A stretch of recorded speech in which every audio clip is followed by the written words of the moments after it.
want to begin my talk by placing before you an image, that of a naked white man pursuing a low-wage black female asylum seeker down the plush corridors of an expensive Manhattan hotel in order to force her to have sex with him.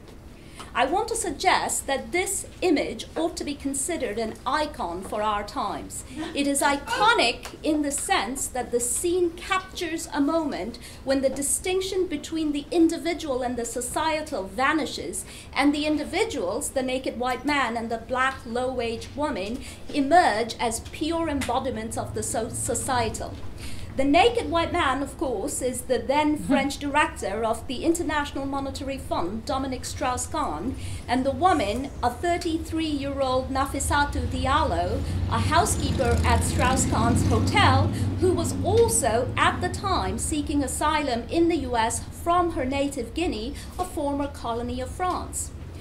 Although all criminal charges of rape and assault were dropped against the IMF chief, he had to pay a somewhat heavy price that included, amongst other things, his resignation and a hefty financial settlement to Ms. Diallo. Was justice then served? The answer should be of interest to all those interested in issues of social and gender justice. This is because a veritable cartography of dispossession extends between these two figures. It is the purpose of my paper to outline that map and indicate why or how this is precisely the terrain of struggle for any effective fight against capital today. Needless to say, the metonymic power of the image of Strauss-Kahn assaulting Diallo lies in the actual power translocal financial institutions such as the IMF have over countries such as Guinea. From the 1980s onwards, the Keynesian steering of national economies were systematically dismantled in favor of a new mode of capital accumulation. Accurately christened in hindsight as neoliberalism, it reversed, in the words of the recent work by Nancy Fraser, I quote, the previous formula which sought to use politics to tame markets and instituted a new political process using markets to tame politics, unquote. In the Global South, this took the form of extra-national institutions such as the IMF and the World Bank, imposing structural adjustment programs at the gunpoint of debt. Much of this story is now known and fairly well documented thanks to writers such as Sylvia here. My purpose is to draw attention to a particular aspect of this narrative that I believe is central to understanding our current moment, the fate of social reproduction under neoliberalism. And let me anticipate the key elements of my argument here.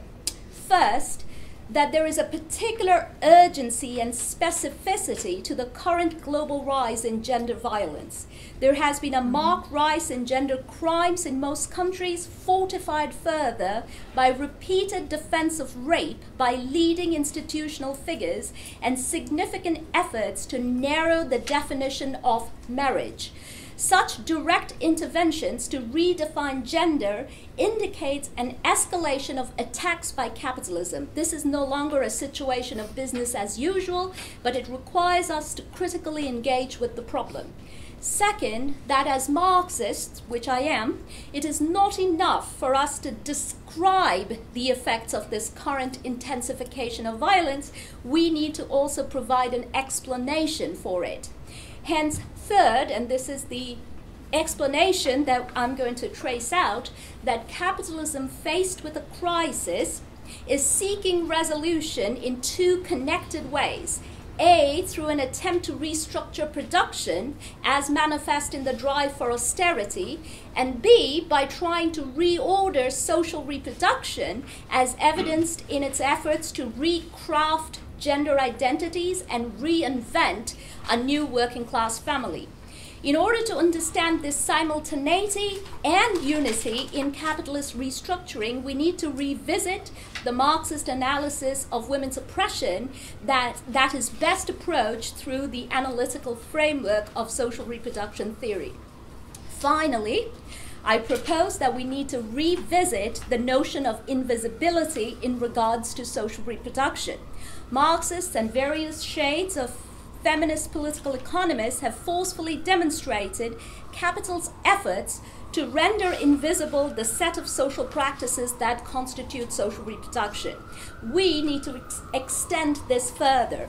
I suggest that just as capital learns from its victories and defeats in the sphere of production and restructures itself, it follows a similar, if less discernible path in its efforts to constantly rescale social reproduction to fit the needs of the formal economy. However, the global nature of the system allows capital to learn such lessons at one location or nation state, but apply them at another. The sinews of its unified predatory logic are thus often hidden because our imagination of injustice is all too often nationally bounded and indexed. To make such processes visible is the only way we can recover capital's traces. Social reproduction thus needs to be at the heart of our analysis of capitalism. Put another way, gender is the sine qua non of any useful understanding of the mode of production. So I'm going to outline just briefly how I see social reproduction as a framework. It's a key concept in feminist political economy, which shows how, and this is a very common definition, I quote, production of goods and services and the production of life are part of one integrated process. This is a very good definition, and I'm just going to make some re-emphasis on it and perhaps a little bit of refurbishment. So the re-emphasis would be, number one, the unity of the socio-economic whole. It is certainly true that in any capitalist society, the majority exist through a combination of wage labor and unpaid domestic labor to maintain themselves and their households. It is critical to understand both labors as part of the same process. Number two, that there is a contradiction between capital accumulation and social reproduction. That's at the heart of the system itself. Capital's sway over social reproduction is far from absolute. Indeed, the set of practices that we call social reproduction may constitute production, but they develop and unfold in tension with production. Capitalists will attempt to extract as much work as possible from the worker, but the worker in turn tries to extract as much wage and benefits as possible as ingredients that will reproduce herself individually and generationally for another day. Number three, capital has an interest in social reproduction. Social reproduction should not be understood solely as the lonely housewife cleaning and cooking such that her worker husband can get to work refreshed every morning. This just doesn't stand today anyway in terms of the gender. But the employer is invested in the specifics of how and to what extent the worker has been socially reproduced. In this sense, it's not simply the food, clothing, and mourning readiness at the gates of capital that matter, but everything from education, language capacities, general health, even predispositions towards work determine the quality of labor power available. Each cultural capacity, of course, is determined by historic specificity and is open to negotiations by both sides, and that's very important. Labor laws, policies about public health and education, state support for unemployment are only some of the many constitutive sites for such bargaining. So we need to sharpen our understanding of social reproduction as being performed in three interlocking ways. A, as unpaid labor in the family, increasingly being performed by both men and women, women in general, but still both men and women. B, as services provided by the state in the form of a social wage to somewhat compensate for the former. And finally, C, as services sold for profit in the market. Neoliberal policies, scaffolded by the rhetoric of individual responsibility, consisted of efforts to dismantle B, which is state services, and turn social reproduction entirely over to individual families or sell them on the market. And it is to the implications of this that we now turn. one of the fundamental projects of neoliberalism from the 80s was to naturalize capital. The argument was that only if the markets were to have its unfettered way, it would naturally balance all the ills of the world. So there was a revival of this 19th century laissez-faire ideology and a positioning of a new common sense of bureaucracy and red tapeism, phenomenon that were believed to be the preserve of the state alone and could be countered by an efficient and enterprising private market. The solution was to scale back the state both nationally in services associated with the social wage and internationally in dismantling national tariff barriers in the global south. The effects that decades of such policy were to have are still unfolding before us in a thoroughly endangered planet, in the rise of state terror via new forms of imperialism, and the rise of terrorism in the workplace by the bosses.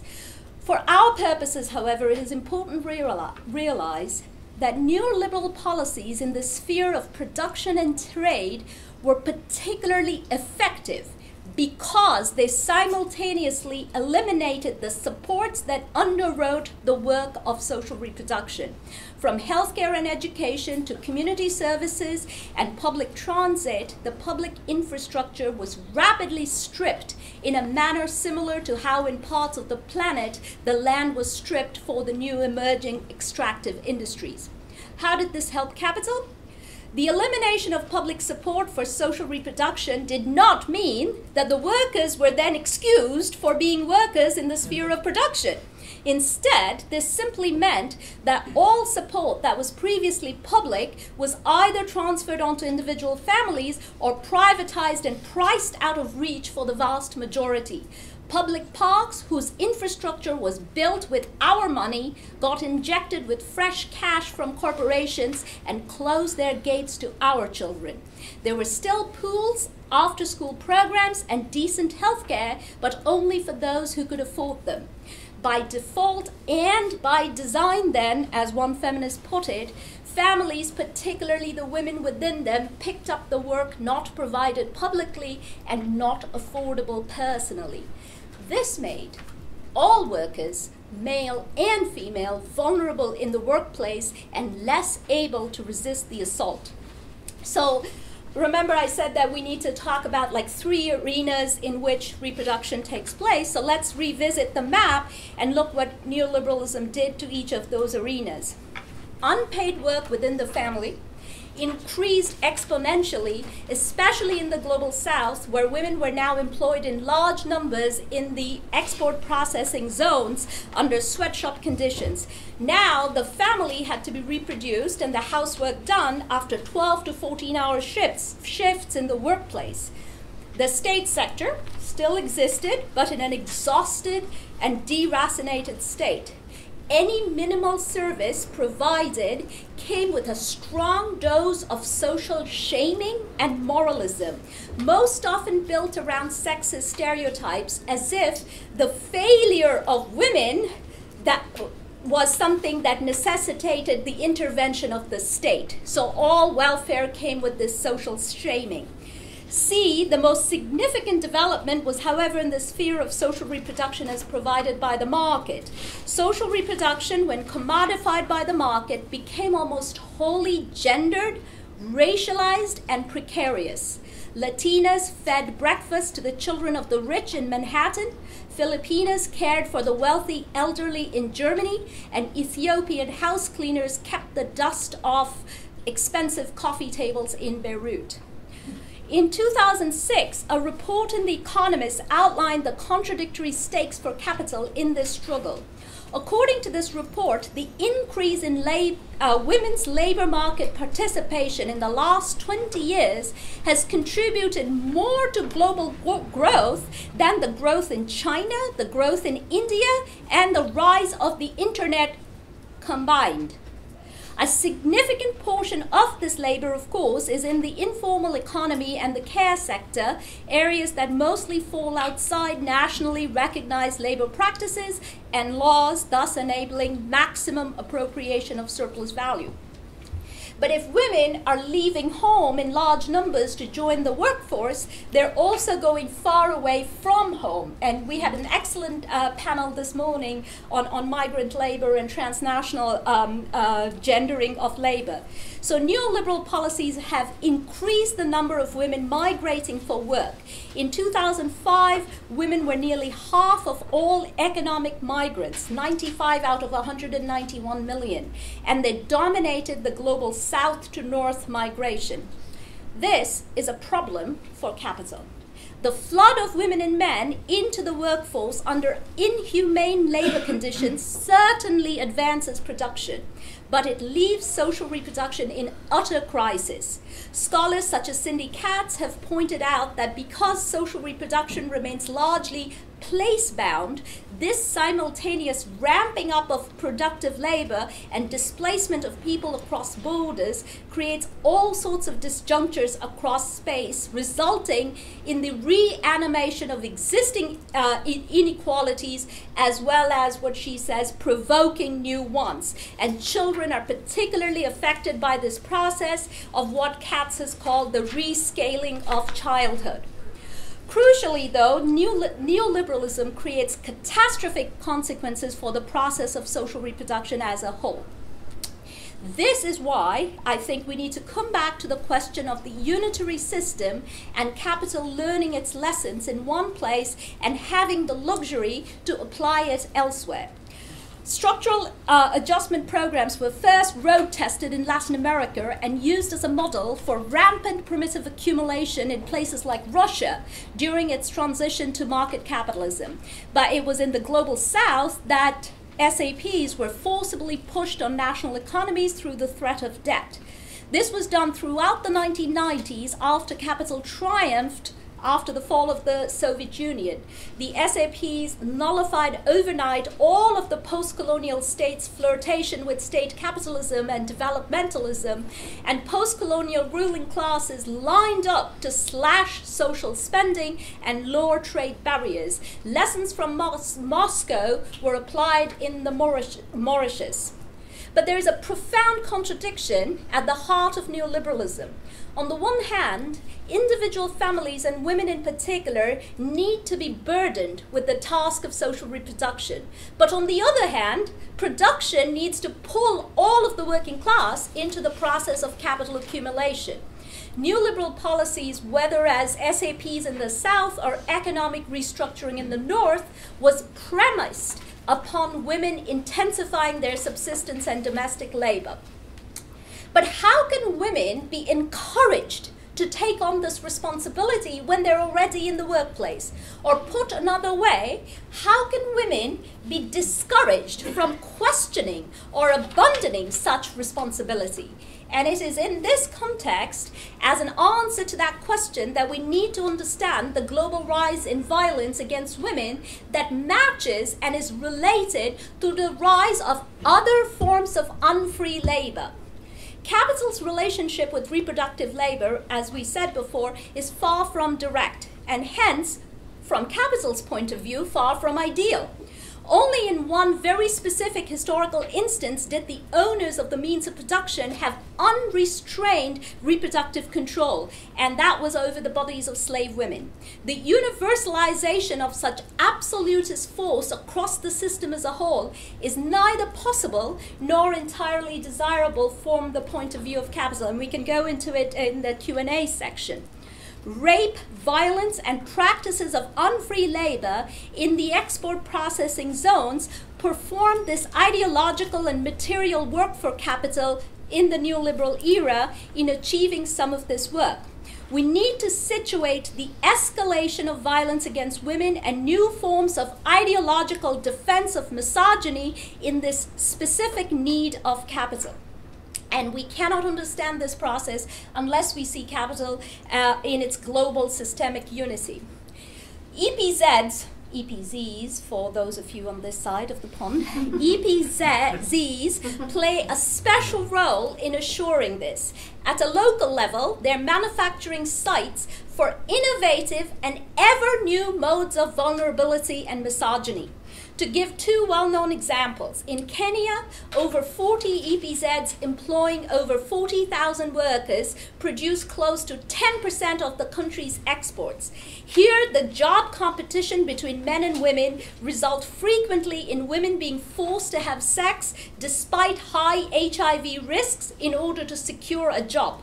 International labor rights funds revealed that 95% of Kenyan women facing workplace harassment do not report the crime. Women working in the EPZs formed 90% of the women studied in this report. Similarly, in Lesotho, EPZ women are frequently subjected to complete strip searches to ensure that they have not stolen anything, including removing their sanitary pads while menstruating. These practices are true across the board in these zones of unfree labor. In 2003, this is 10 years ago, EPZs in 116 countries employed 43 million people, and those numbers are much higher today. But these are zones of unfree labor, but these practices resonate, I want to say, at a structural level. It gives capital the training and the confidence to employ variations of such gender imprisonment and violence at all levels of society, even outside of the EPZs. For instance, the reproductive technology Norplant, financed by $15 million in US foreign aid, was first used coercively on the bodies of the women of the Global South. In the Indonesian city of Bogor, only government employees who used Norplant received their paychecks in time. Some jobs, such as the work on Indonesian tea plantations, required proof of Norplant use. In Bangladesh, Norplant was promoted even before its clinical trials were underway. But having learned these lessons there, Norplant was overwhelmingly used by the American state to curb the reproductive freedom of black women in the US. This chaos of violence and experimentation perhaps would have continued, but the global financial crisis forced capital's hand in more ways than one. First, women were disproportionately hit by the crisis, and I can give you the facts and figures for that. But both in the formal and informal sector, women lost their jobs in large numbers, and this is true universally.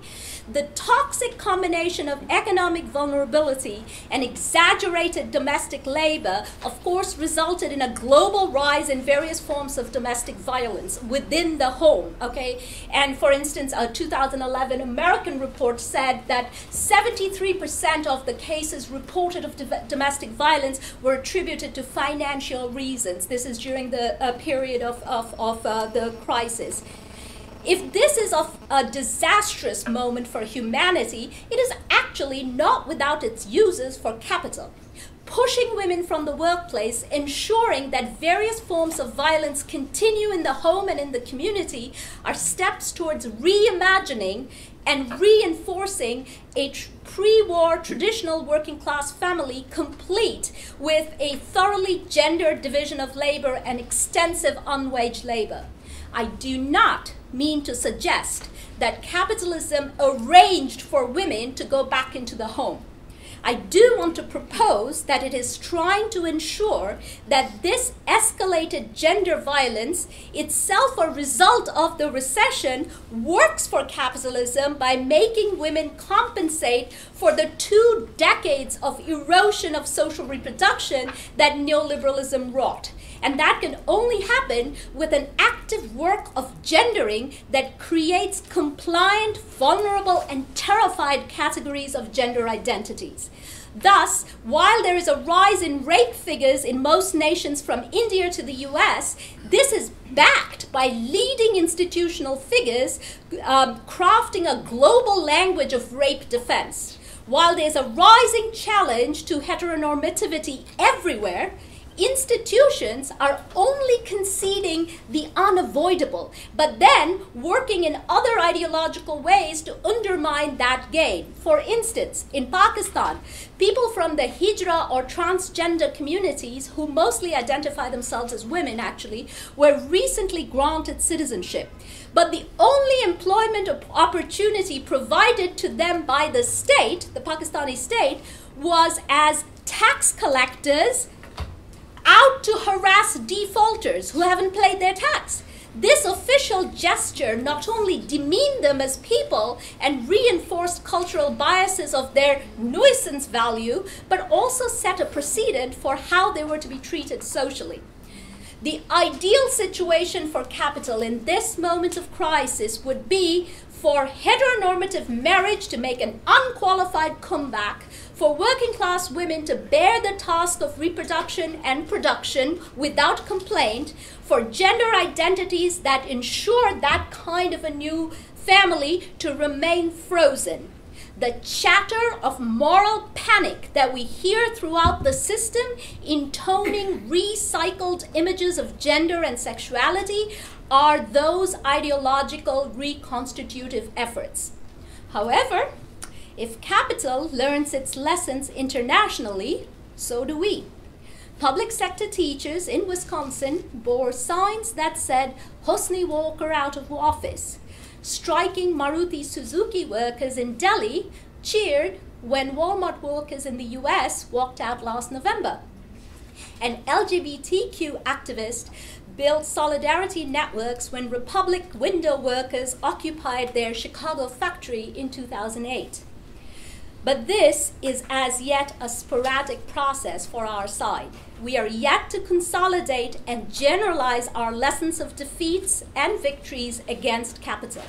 I've tried to show why only a thoroughly unified and internationalized perspective of capital's crimes will allow such a process of fighting such crimes. So in conclusion, let us return to our opening image, where a naked white IMF director chases Nafissatou Diallo down a hotel corridor. It is not enough for Nafissatou to turn around and punch Strauss-Kahn as crowds of unionized hotel employees cheer her on. What is needed is also for all of the Nafissatous of the world to tear down the IMF itself and the system that allows the Strauss-Kahns of this world to stalk our planet. Thank you. So Tithi has made my job very easy because she's laid out the entire theoretical framework, and I am going to move to a more narrow subset of this question. Obviously, I think this whole session is motivated by the fact that there's a new movement emerging against sexual assault that is a global phenomenon, from the movement in India to the protests in Steubenville to students speaking out on campuses across this country around sexual assault. It's a response both to the intensification that Tithi talked about, but also really a new confidence and I think a new rebellion amongst young women in this country and around the globe that I think is incredibly inspiring. And I think that there is the broad framework that Tithi laid out, as well as the specificities of the ways that sexual assault operates in different contexts. And I think that that's one thing that's important to pay attention to and recognize. I don't think you can say there's one cause of sexual violence. I'm going to focus here on the question of rape and sexual assault in the United States today, and to really try to situate the ideological framing of that question within the framework of the neoliberal project and the backlash against women. And it might be slightly ambitious, but hear me out. So I'm going to actually argue there are 4 dimensions to the way in which the neoliberal project has shaped our understanding of rape and sexual assault and gender-based violence in general today, and I'm going to go through them. The first is the notion of liberation delinked from any project of social equality. The second is the commodification of sexuality and the monetization of personal relations. The third is the destruction of social protections and the concomitant importance of the privatized nuclear family, and thus both a material increasing of the oppression of women, but also an intensification of the ideological assault on women. And fourth, and this is probably one of the things that's least talked about, and I'll only begin to touch on, is a co-optation of parts of the anti-sexual violence agenda into the neoliberal state in ways that reintroduce old stereotypes of rape while stalling social progress on a broader front. So those are the 4 things I'm going to try to lay down. I'll just go through them one by one. The first is the notion of liberation delinked from equality. I think this is an incredibly important point, because one of the foundational premises of neoliberalism is this notion of freedom. Freedom from for the market to go across the world, the idea that if you free the market, that will bring individual freedom, you can buy happiness, you can buy sexual freedom, et cetera, et cetera. Et cetera, et cetera. Of course, for the neoliberal project, this is really about the removal of social constraint on corporations and the freedom for capital to move across the globe and to be able to operate freely. But it also came along with an ideology of freedom as well that in some ways co-opted and took some of the language of the emancipatory movements of the 1960s and 70s and used them to their own ends. So in contrast, the social movements focus on structural inequalities. In the last several decades, we've seen liberation reframed as a question of personal choice. And I'd actually just point people, I think it's the first chapter of David Harvey's Brief History of Neoliberalism. He does a great job of going through the way in which New York City was the model for the neoliberal project, and it combined an assault on the working class in very direct ways and the building up of a commodification of the idea of freedom, flowering of sort of cultural expression, et cetera. And so I think that is one important aspect. And I think that today we're seeing that come out again with this whole notion of what I would call trickle-down feminism. So Marissa Mayer, as the CEO of Yahoo, right? Mm-hmm. Yeah, of Yahoo. Bringing her child to work. It's her individual choice. She's individual freedom. In fact, she doesn't call herself a feminist, and now you have all these feminists saying, well, maybe that's what feminism means today, the ability to call yourself a feminist or not call yourself a feminist. Or you have Sheryl Sandberg telling women, that if only we would lean in, if only we would speak up, if we wouldn't stand in the way of our own progress, then maybe we could achieve freedom. And it goes along with this idea that we live in this post-sexist society, that actually the institutional barriers to women's advance were swept by the women's liberation movement, and now really it's a question of whether women want to go to work or whether they want to opt out of work. It's a question about whether women, what women's choices are. And there's also this incredible backlash idea that if only women would discard their victim mentality, then we could get ahead. We should stop focusing on women as victims, and really what we need to do is take responsibility for our own sexual choices. And so all this talk about sexual assault or about victimhood, etc., what we're doing is we're standing in our own way and actually infantilizing women. And in this scenario, and Katie Roiphe, who I'll talk about in a sec, is probably one of the most prominent proponents of this idea. But in this scenario, women are responsible for making good sexual choices, for keeping themselves from being raped. It's pretty astounding the extent to which all discussion of how to stop or prevent rape rests on the idea of how women can stop themselves from being raped. Don't drink, don't go home with the guy you don't know, look out where you're going, et cetera, et cetera. It's woven into the fabric of the discussion. And then, frankly, the idea that, you should just suck it up if things go the wrong way. You must have done something wrong. You must have given off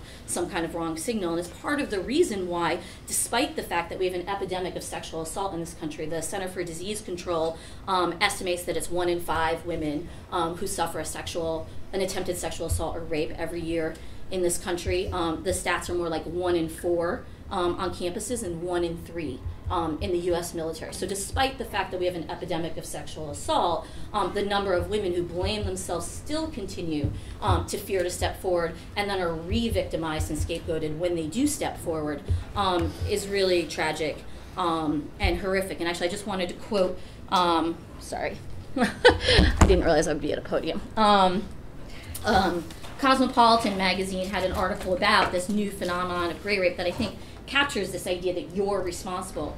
It says, they quote someone saying, if you make the choice to leave the bar with the guy, then you are also creating the opportunity for something to go wrong. I think that is the point that needs to be driven home to everyone who participates in the hookup culture.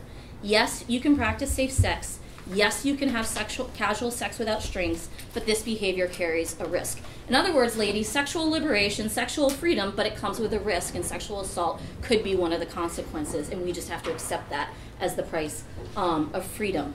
And I think that really does dominate a lot of the thinking. And then Katie Roiphe, who I mentioned earlier, she was really a key backlash proponent really coming in the 1990s who completely tried to challenge the idea that date rape exists. She wrote a book called The Morning After that basically said it's women waking up the next day and changing their minds. She goes, there's a gray area in which one person's rape may be another's bad night.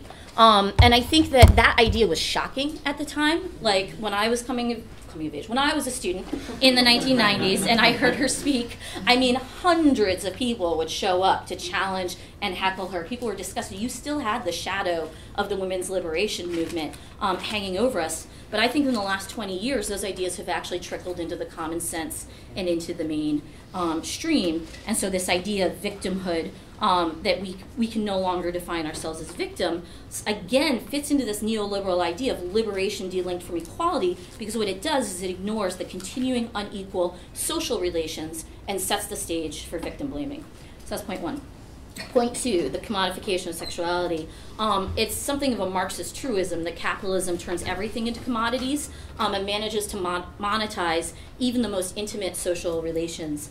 But neoliberalism has really accelerated this process on an almost unparalleled scale. Thus, you not only have the commodification of sexuality via the use of women's bodies to sell products, but we have our own potential for liberation sold back to us. Witness the idea of pole dancing lessons as a path to sexual liberation, the rise of raunch culture.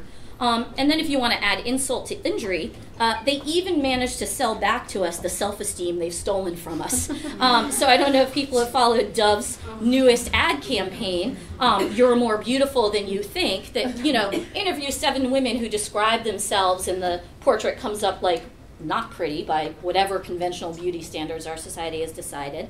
And then they have a stranger describe the same, or someone who met them describe the same woman, and you get a more conventionally pretty thing. And so we're told you're more beautiful than you think. So in other words, not only is our self-esteem driven from us by the system, not only are we turned into an object, but at the same time we should feel bad about the fact that we have low self-esteem. And if only we could get over it, we would be liberated. And it's like, thank you very much, Dove, but this is the same company that uses the most sexist advertising to sell the men's deodorant product, Axe. So they do one at the same time. So everywhere you turn, the market's going to get you.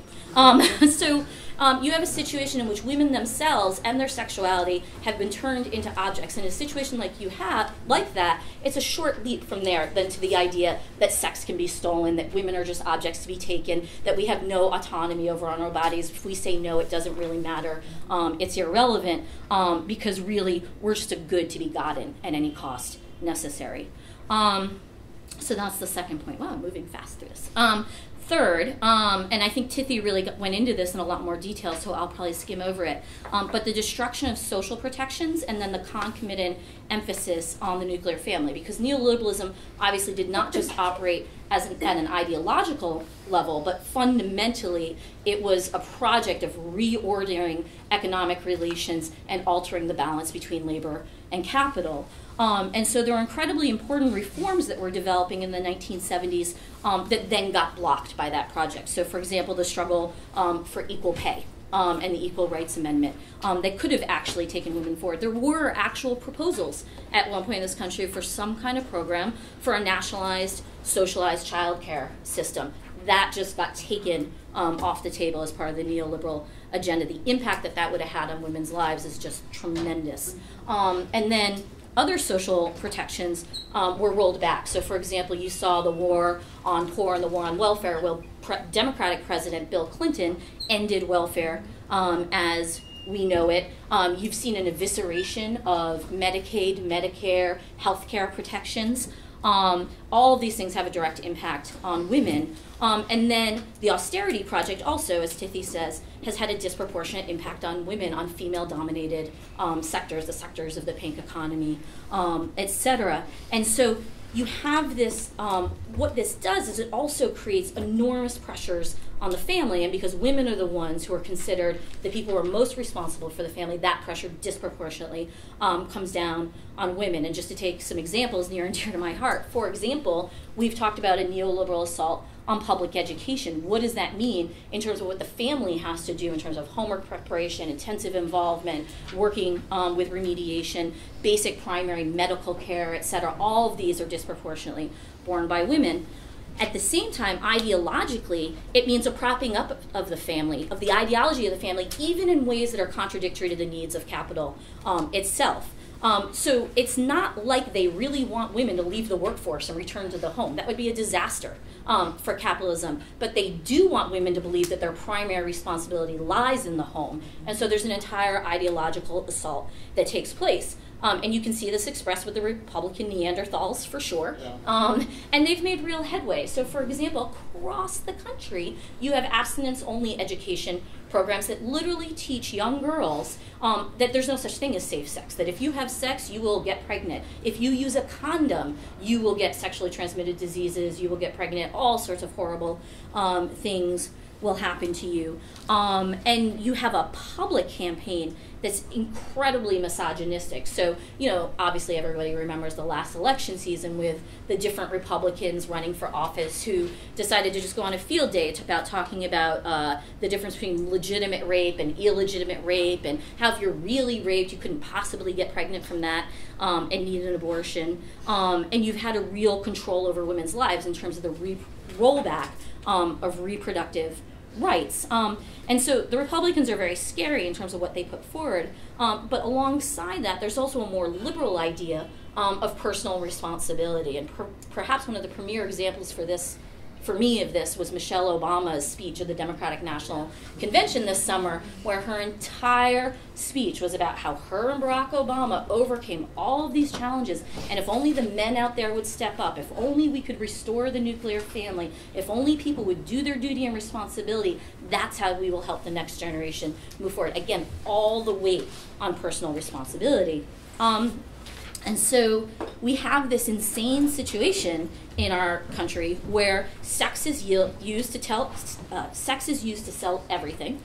We live in a sex-saturated society. I mean, I guess, I don't know how many people are local to New York or whatever, but you walk around New York City and it's just like you cannot get away from women's naked bodies. They're just everywhere.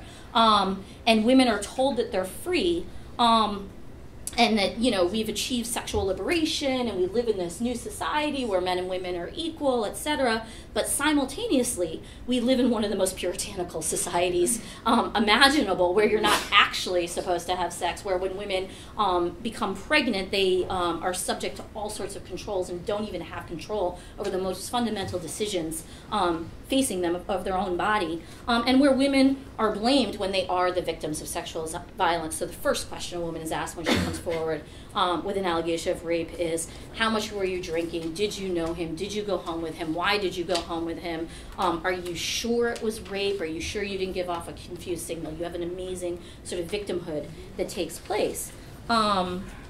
So the vast majority of rapes and sexual assaults that take place in this country today, which are those between people who know one another, has been resituated not as a crime of violence, not as a crime of sexism, but really as a question of confused interpersonal relationships flowing from the sexual revolution. And that really we need to somehow address that situation, the problem of alcohol, the problem of hookup culture, the problem of communication, and the deeper questions of the commodification of sexuality, of the sexism that saturates our society, and actual measures of equality for women are left out of the equation. And I think that this is what gives rise to the new rape myths, the idea of gray rape that's all just too confusing to figure out what's going on. And this is what we've seen on campuses around the country. Like, a lot of what women are responding to on campuses around the country is this idea that they are not taken seriously by their administrations when they come forward. So you have that on the one hand, but at the same time, and I would argue almost in inverse relationship to this process, there's also been a casting of rape as a problem of criminality, as a problem of monsters who do evil things, domestic violence, etc. Like, you will find no one who says domestic violence is just an intimate matter between a man and his wife these days, in the way that you would have in the 1950s or the 1960s. In fact, it's talked about as a horrible crime. In fact, men who commit domestic violence are considered the lowest kind of, who are accused of committing domestic violence are considered the lowest form of scum. And this really brings me to the last and perhaps more complicated point, which is the way that the neoliberal state has co-opted aspects of the anti-sexual violence agenda. And I want to say what I mean by that. Prior to the women's liberation movement in the 1960s, there was a whole mythology of rape as something that took place in dark alleys by strangers. It was incredibly dominated by racism and the historic functioning of racism and the idea of the black male predator in this society. And the women's liberation movement really punctured through that mythology and argued this is not an intimate matter between people. And actually, most sexual violence that happens in intimate relationships, happens between people who know one another, and that this needs to be reconsidered as a crime, that the state doesn't understand sexual violence as a crime, and we need to criminalize this activity and this behavior. And on the one hand, that represented tremendous progress. It represented a step forward from what had existed before. On the other hand, because it was wrapped up in this neoliberal moment and the state, it also undermined, I think, what some of the fundamental goals of the feminist project were in the movement against sexual violence. So to take one example, the Violence Against Women Act, which was just reapproved this year over massive objections from Republicans, and was actually expanded and strengthened in important ways. For example, the right of women on Native American women to actually take their cases to tribal courts, etc. That was reapproved this year. When that first emerged, it was wrapped together with the crime bill, Clinton's crime bill of 1994, and the idea of a war on crime. And so what happened is that rape, sexual assault, domestic violence, all became cast as problems of crime that were part of an overall racist war on crime that's led to the rise of mass incarceration in this country. And what that does then is it reinforces the idea of rape as something that happens out there by criminals when it's happening when it's happening at the same time as the delegitimization of rape that happens between people who know one another. And in fact, it's strengthened a state that doesn't have women's interests at heart in any way, shape, or form. And there's a number of important examples of the way the state has failed people in the last 20 years in this regard. Just to give a couple of examples, there are a number of mandatory arrest laws for domestic violence, which means if you go to a home and respond to a domestic violence disturbance complaint, you're mandated to arrest. A lot of police officers will show up and say, I can't determine who's the aggressor here, and women end up imprisoned and end up with records as a result. So women are criminalized as a result. Similarly, black women face an incredibly difficult time because they're dealing with a system of mass incarceration that's destroyed their communities, and the idea of inviting the police into your communities to be part of that is fraught with danger and difficulty, and it increases the control of the police, not just over black men in those communities, but also over black women. There's an incredible book by a woman named Beth Ritchie called Arrested Justice. Called Arrested Justice, that's kind of all about this. And one of the most tragic, in my opinion, examples she gives is of a woman who lived in the public housing projects in Chicago that were being torn down, and so they were very abandoned in a lot of ways. And this woman had, an extensive family. She was an older black woman. She had kids who were on probation. Over a period of 3 months, an undercover police force raped and sexually assaulted her in her own home multiple times. And she had no ability to expose it because they threatened that her child, who was on probation, would be sent back to prison if she reported it. And so it increased that matrix of control that existed. At the same time, they also co-opted, I think, a lot of the movement against sexual violence coming out of the rape crisis centers in the 1970s. So the rape crisis centers were founded as an attempt not just to report rape, but to respond to the real needs, 5 minutes, to respond to the real needs of rape survivors, and were meant to be political centers of resistance. Over a period of time, those rape crisis centers have been incorporated back into the state in fundamental ways. So, for example, funding for rape crisis centers is directly tied to the number of women who are accompanied to court to prosecute criminal cases of sexual assault. And so what that means is that those crisis centers,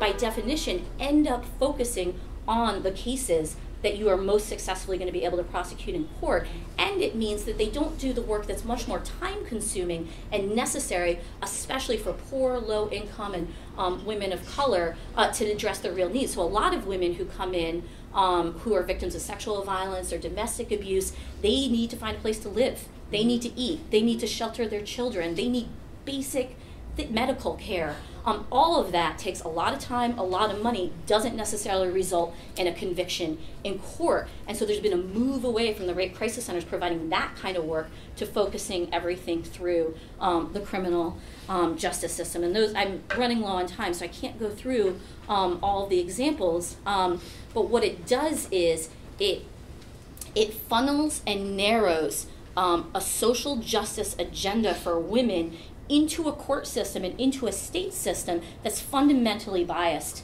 against women and actually doesn't have women's interests at heart, and it undercuts an ability to actually fight against the social conditions that give rise to rape and sexual assault in the first place. And I think that it's a strategy, it's something that we have to recognize and develop a new strategic perspective for how to fight against rape and sexual assault that doesn't rely simply on the criminal system. And what I'm saying is, just to be very clear, I am not saying that you shouldn't prosecute or you shouldn't report a rape or a sexual assault if it takes place. I'm not saying that it's not a good thing when rapists are convicted. So, for example, in Steubenville, it was a victory that those young men were convicted of sexual assault, because what it did was it undermined the massive campaign of victim blaming that was taking place. At the same time, it left untouched all these other questions. So, for example, the coach who let all this stuff happen just got his contract renewed for 2 years. The DA, the district attorney, in whose homes one of these rapes took place, is still the DA in Steubenville. And the entire social world and milieu that allowed that to take place hasn't been touched, hasn't been confronted at all. And so we continue to see, just in the last month, 2 more suicides of young women who faced the exact same thing as the Jane Doe did in Steubenville. And no amount of criminal convictions are going to begin to turn that over. And so I think that we are seeing a new movement against rape and sexual assault that's incredibly promising. And I think we're seeing a focus on not just treating rapists as individual monsters, but trying to figure out what are the social conditions that create that, because these young men are not born these monsters. What is it that creates that? And I think then we have to take it a step forward and say, how do we undo and dismantle that system? And that can't just be about talking back to rape culture. That can't just be about challenging sexist advertising. Those things are important, but fundamentally we need to begin to get at the roots of that, which means a reproductive justice agenda. It means fighting for the rights of working women. It means fighting against austerity alongside other workers who are being attacked. It means fighting for immigration, for amnesty for immigrants, so that mothers are not being ripped from their children and deported and sent away. It has to be a full project of emancipation that touches on all the ways in which women are oppressed and violated. And rape and sexual assault is one horrific, barbaric, and really isolating aspect of that. And it's an incredible thing that women have broken out of that isolation. We now need to take that the next step and transform that into a movement for full justice and liberation. I think we have an opportunity to do that. Right now, in 2 cases, for instance, in Italy, cases of women. Italy is going through this incredible economic crisis. Basically, this whole attack from the EU on which is spent on restructuring the economic and social reproduction of many parts of the EU. So women who have been quite impoverished, no money, particularly immigrant women, they have children, they go to the whatever has remained of welfare offices to say, look, I cannot make it to the end of the month, give me some help. And the next day, an officer shows up at their house and they want to take away their children, because the fact that they have asked for some support shows they cannot support their children. And so this is the punishment for daring to ask for support. I hear that in many places in Greece, when you go to the hospital to deliver, if you cannot pay them there, they don't give you the child. You're not supposed to take the child back home with you. You cannot take the child. They say, no, you pay, otherwise you don't get your child. Right? In a country in which, of course, the health system and every other is being massive attack. So it's in the United States, you see the report that came out this January. On January 15, about 2 women who are part of a staff of the health politics, and they actually stated that if you are low income, black, Latino, and you're pregnant, actually, being pregnant puts you outside of constitutional boundaries. These were exactly their words. Yeah. Meaning that it's an indirect punishment for having children when you're poor, when Yep. you're, meaning that you have a car accident, and in the middle of the car accident, you know, the cops come and you tell them you're pregnant, they arrest you. They arrest you because you have jeopardized the fetus, right? Or now in many hospitals, you give birth and they give you a drug test at the end of it. And if any way results, so this is again not in all hospitals. If you have a, you know, in a private clinic, if you are well-to-do, you're now going to be given a drug test. But now you have a drug test, so on pregnancy you can actually be carted off to jail. You know, in the same way now, if you are in a school, you can easily go from the classroom to the prison, Right. now the steps. Now that the guards are on the precinct of the school, the precinct really of the school, the teacher can actually call the guard, and you can go straight to the reformatory from the school. Yep. This is a situation that I think really demands for the mass mobilization, because I don't know. But now, what I'm going to talk is, of course, on a continuum, but it looks at a different phenomenon, which is appalling, scary. You know, I've done a lot of work on witch hunting in the 16th, 17th century, and never, as I was doing that work, you know, often I thought, oh my God, at least now we don't have witch hunts. But I was wrong, because in fact, as I was in the process of completing that book, in fact, witch hunting were returning in many parts of the world, under different forms than the classical witch hunts that took place at the dawn of capitalism, but nevertheless, you know, basically leading to the death, torture of thousands and thousands of women. And I refer specifically to the fact that in many parts of the world, many countries of Africa, India, Nepal, Papua New Guinea, for the last 3 decades, we have seen a resurgence of attack on women, murder on women, torture, under the charge that they are witches. And what I'm going to do today is to look at, you know, why this resurgence of witch hunting? How does it connect with the general surge of violence against women, and particularly how does it connect clearly with the development, you know, of a globalized economy with neoliberalism, which I think the sign of the connections are everywhere, and also under what circumstances, under what specific social circumstances, violence against women takes the forms of witch hunting. Even though witch hunts, as we have heard, can also take place under different names. You know, when you have, as I mentioned last night in the plenary, 8 million children drugged up, you know, under charge, they are somewhat disorderly. That is itself a witch hunt. Now, what specifically, what do I mean, you know, by witch hunt?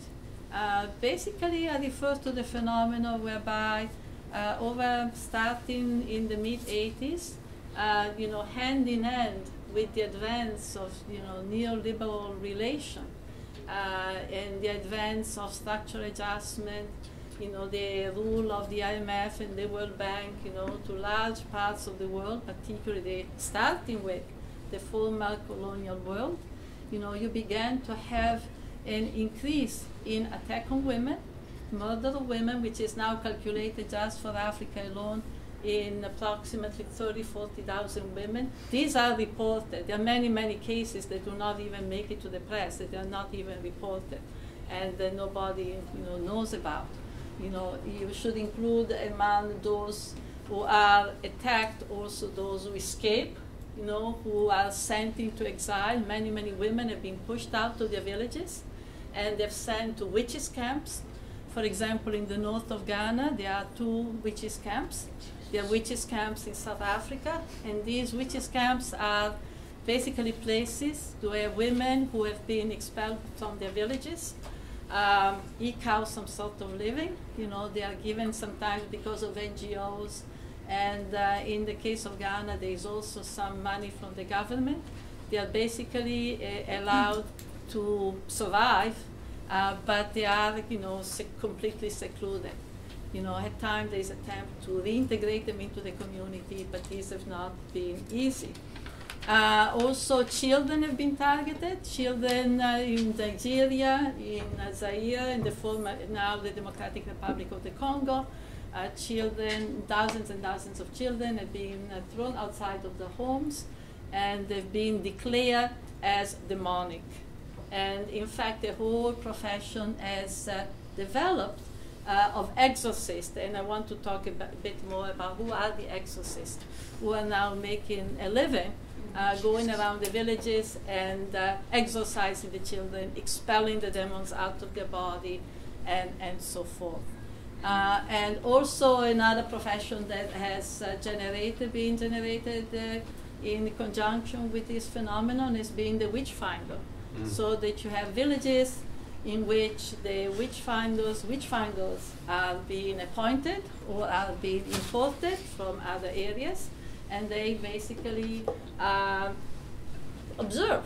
They have people pass in front of them, and they will decide, clearly with the complicity and the direct intervention of the local chiefs. They will decide who is demonic or not, and if the person is declared a witch, in this case mostly women, not exclusively but mostly older women, as very much in the older witch hunts, then whatever little property they may have is confiscated, and they will be either expelled from the village or in many cases tortured, in many cases killed. In many cases the killing is done by commandos of young men who ambush the person, and often the victim are generally older women, and women who live alone, who clearly do not have protection, and are especially vulnerable. Some times ago, about 3 weeks ago, there was an image that circulated. I don't know if you have seen it, because it made the big round and generated some scandal. It was an image that was publicized by the German journal, Der Spiegel, and of a young woman in her 20s in Papua New Guinea who had been stripped naked. They put cloth in her mouth, and she was burned alive in a crowd of cheering men. So what I'm going to try to speak today is why, what is behind, and how this connects to the whole, broader area of violence and broader surge of violence that has characterized certainly the last 3 decades and clearly connected with globalization. Very schematically, in my understanding, and I agree completely with what was said before, and I'm just basically rephrasing some aspects of it in a bit different way, but certainly very much along with the framework that has been presented before. I connect the surge of violence against women with neoliberalism, in the sense that I see as the advance of neoliberal relation as a kind of return, rehearsal of what the Marxist term is called primitive accumulation. And if you've read your Marx, you know that primitive accumulation is the process that Marx described as having been the foundation for the development of capitalism. And in Marx, it appears a process that took place in the 16th, 17th century, in Europe, in the New World. But actually, we understand now the primitive accumulation, which is basically the process that sets the foundation, creates the condition for capitalism to take off, right? Which is the process, for instance, by which people are separated from the land. So they have peasants, farmers, expelled from the land. We understand now that the process, it's not a process that is confined to a particular time, but it's a process that is continuously reenacted. In fact, today we are witnessing a process of permanent primitive accumulation. Capitalism now, because of the new means that they have, for example, moving capital from one part of the world to the next, in speed of light, they can actually activate processes of expropriation, although they still need armies on the ground, but they certainly can activate processes of expropriation at a very much faster pace. Right? Now, primitive accumulation, what does it mean to create the condition of a capitalism?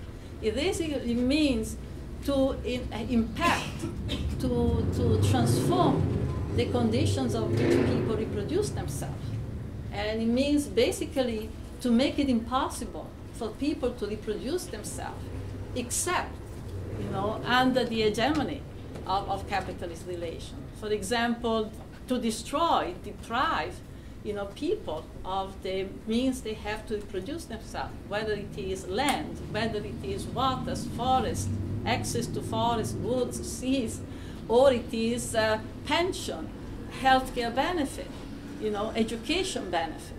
So the primitive accumulation today, it means expropriation, so not only from the land, as in Marx, but certainly means also expropriation from a whole set of entitlements that we have come to look at as our own commons, as we have come to see as taken for granted as the common lands, in the old medieval villages.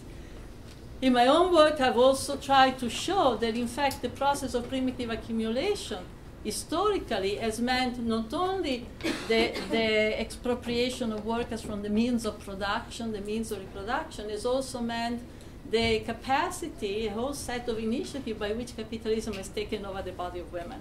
Has taken over the body of women and the control of women's reproductive capacity, because in capitalism, women's reproductive capacity becomes a force of production. Right? So the fact that we can make children, those children can become workers, right? Our reproductive capacity in capitalism has been very much subsumed to the needs of the labor market, to the needs of the workforce. And it doesn't mean necessarily that at all times historically that subsumption is in the direction of increasing the workforce, right? As it was at the beginning of capitalism. I think that today much of the violence that is deployed, in the world against women is also violence that has to do, for example, with preventing women, those who will not produce the desired workforce, those who may not produce the kind of workforce that capitalism is looking for, preventing them from giving birth. Right? For instance, part of the violence against women that another chapter that we should look at, is the tremendous attack under the guise of population control that was launched in the first years of the globalization in the 80s and 90s by the World Bank. There was a time the World Bank, forced country upon country to buy massive quantities of contraceptive, and they even organized sterilization safaris, particularly choosing the time of the sterilization when the farmers were actually running out, of their previous crop in Indonesia, in India, and then coming up with a little food to starving people, and then telling women, well, we can give you some food, but you accept to be sterilized. So the whole attack on women's reproductive capacity is very, very important, and it's part of this moment. It's another element of another dimension of the violence that has been, talked about. Another aspect of the violence is the attack that is being waged today against subsistence economy. Land expropriation, enclosure, privatization of natural resources, whether it is, again, space, but forest, woods, land, is very, very much on the agenda. But also equally is the attack on subsistence economy, and this is an attack on women, because globally, it's women who still are the primary subject of subsistence work. And I'm going to show that, in fact, part of the attack on the witch hunt, in my view, is very much related to this attempt by the international agency to dismantle any forms of subsistence. If you read some of the latest reports of the World Bank of the last 10 years on its vision of land reform in Africa, across the world, you will see that the vision is not only a vision of privatization, right? But it's also a vision of modernization. And the villain, from the point of view of the World Bank's perspective on the future, is the backward African woman who still works with the hoe and works for subsistence instead of basically bringing her products to the market, and working in a more modern, environment.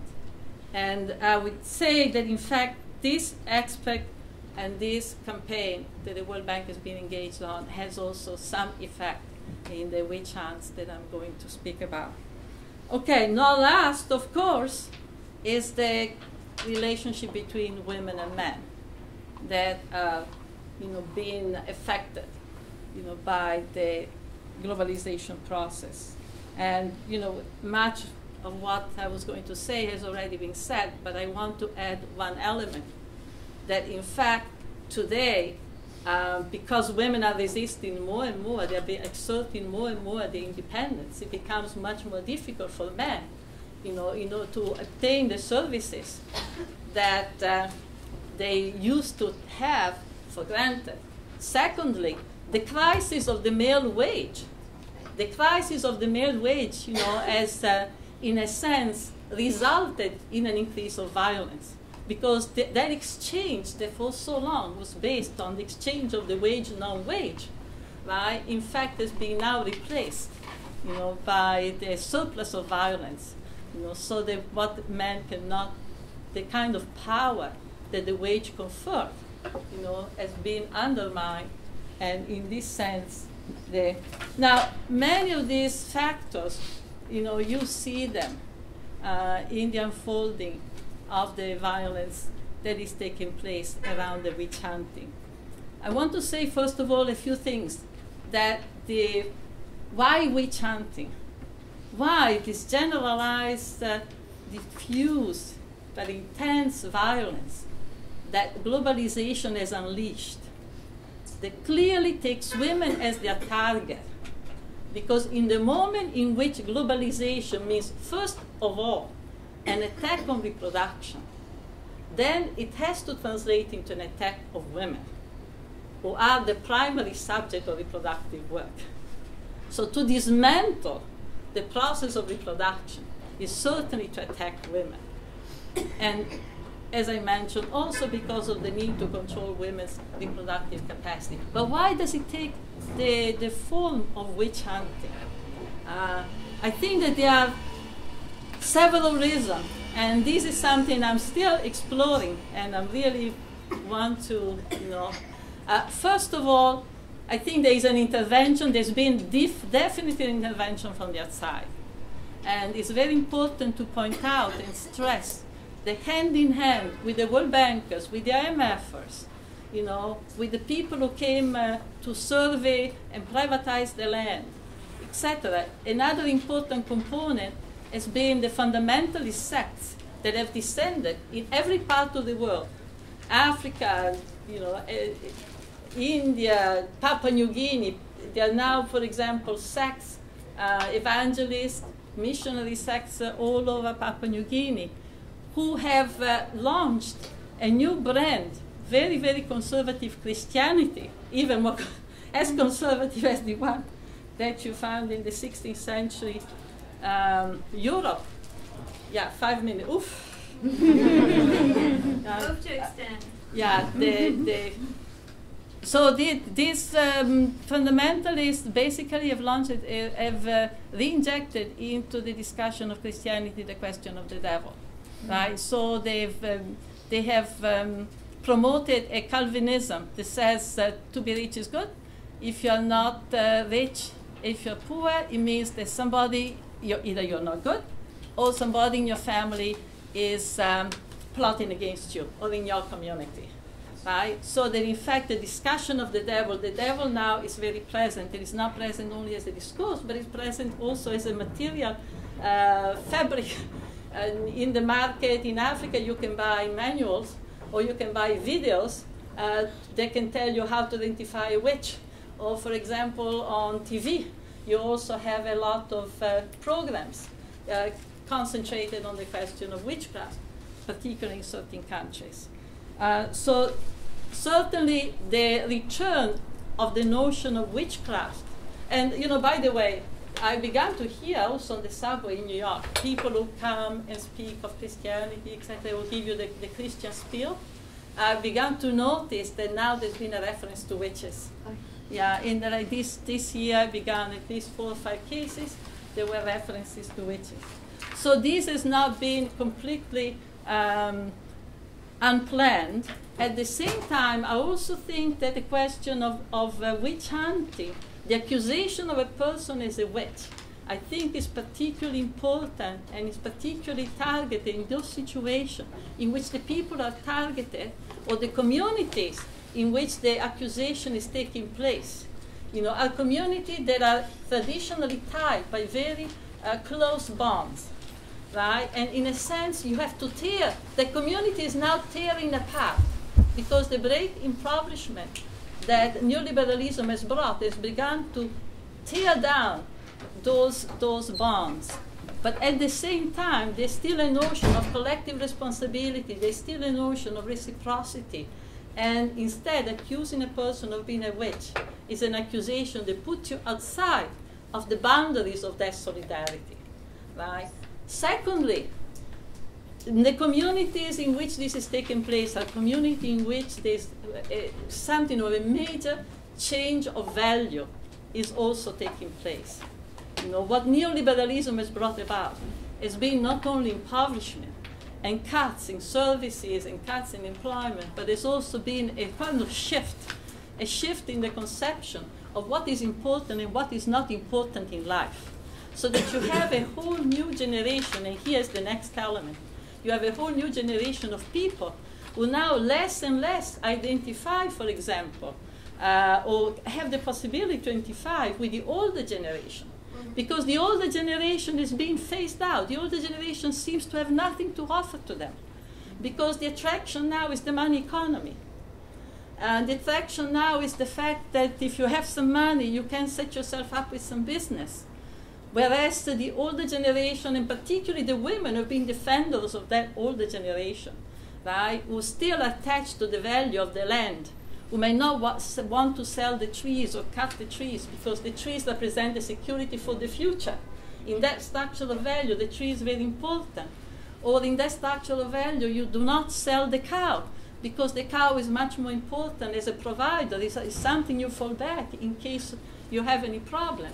So that what begins to happen in this community is also generational warfare, or generational that is being clearly instrumentalized by the chiefs, by the local chiefs that often in conjunction with foreign companies and officers at the national level, right, are also interested in privatizing the land, are also interested in putting an end to communal land ownership, right, putting an end to the kind of communal life relationship that prevailed until recently. And accusation of witch hunting are very, very powerful because they break down the solidarity. They break down the solidarity of the community at a time in which the community, in fact, should be far more together to resist the kind of onslaught which is coming down, which is now immensely, perhaps unprecedented. Because now, for example, in places like Africa or India, you have the mining company, you have agribusiness, you have agrofuel, and you have now a land grab that has no proportion. Everybody now is taking over African land. So, the life of the village now is the life of people who are sitting, waiting for or not knowing that their communal land has been given away.